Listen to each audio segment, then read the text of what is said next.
ইসরায়েলকে আর কত আশকারা দেবে? এইভাবে চলতেই থাকবে একের পর এক। যখন খুশি তার সে ভূখণ্ড দখল করবে, সে গ্রেটার ইসরায়েলের পরিকল্পনা এইভাবে বাস্তবায়ন করবে। দেখেন, ইসরায়েলের কারণে বিশ্বে আবার নতুন একটা সংকট তৈরি হচ্ছে। বলা যায় ফ্রান্স এবার মুখোমুখি হচ্ছে আমেরিকা এবং ইসরায়েলের। কিভাবে? ফ্রান্স খুব জরুরি ভিত্তিতে লেবানন ইস্যুতে জাতিসংঘের নিরাপত্তা পরিষদের বৈঠক আহ্বান করেছে। তারা চেয়েছে যে জাতিসংঘ যাতে দ্রুত এই বৈঠকটি আয়োজন করে এবং ইসরায়েলের কর্মকাণ্ডে ফ্রান্স তীব্র ক্ষোভ প্রকাশ করেছে। লেবানন প্রথাগত মুসলিম রাষ্ট্র না, সেখানে খ্রিস্টান ধর্মাবলম্বীদের একটি উল্লেখযোগ্য সংখ্যক সেখানে বসবাস। খুবই আধুনিক একটা রাষ্ট্র। সেই রাষ্ট্রে যে কর্মকাণ্ড চালাচ্ছে ইসরায়েল, সেটা একেবারে মানে সৌর্যের বা ধৈর্যের সীমা লঙ্ঘন করছে। ওয়াশিংটনে ডেকে নিয়ে দুই পক্ষকে হাজির করাইছিল যে যুদ্ধবিরতিতে। কিসের যুদ্ধবিরতি? যেদিন যুদ্ধবিরতি হইল তার পরের দিন থেকেই ইসরায়েল একতরফাভাবে হামলা চালাচ্ছে।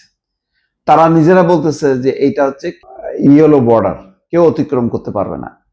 লেবাননের ভিতরে ঢুকে তারা সেখানে বর্ডার দিতেছে, অনেকটা গাজা মতন রূপ দিতে চাচ্ছে লেবাননকে।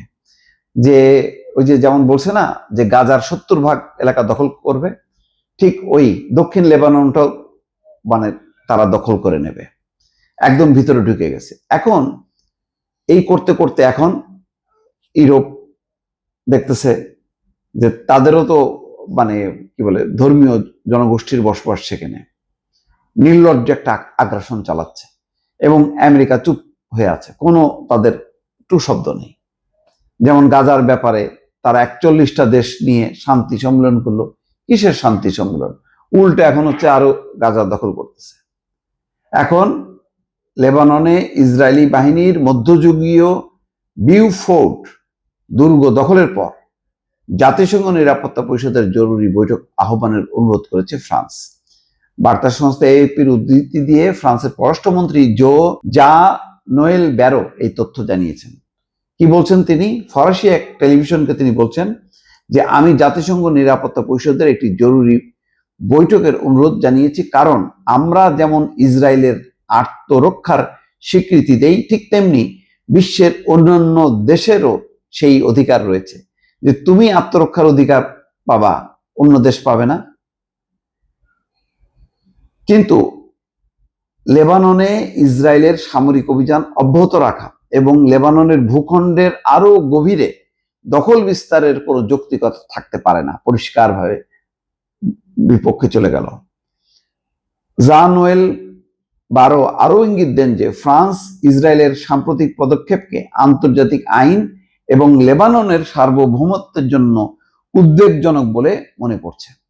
তার মতে লেবাননের ভূখণ্ডে ইসরায়েলের ক্রমবর্ধমান সামরিক উপস্থিতি আঞ্চলিক উত্তেজনা আরো বাড়িয়ে দিতে পারে।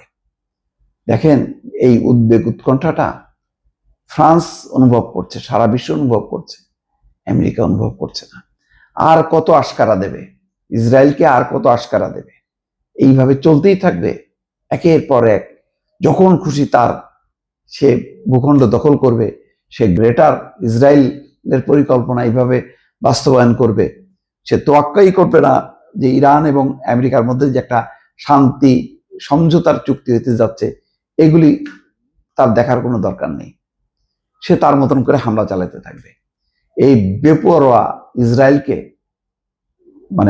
রক্ষা এখন আন্তর্জাতিক একটা চ্যালেঞ্জ হয়ে দাঁড়িয়েছে। দর্শক।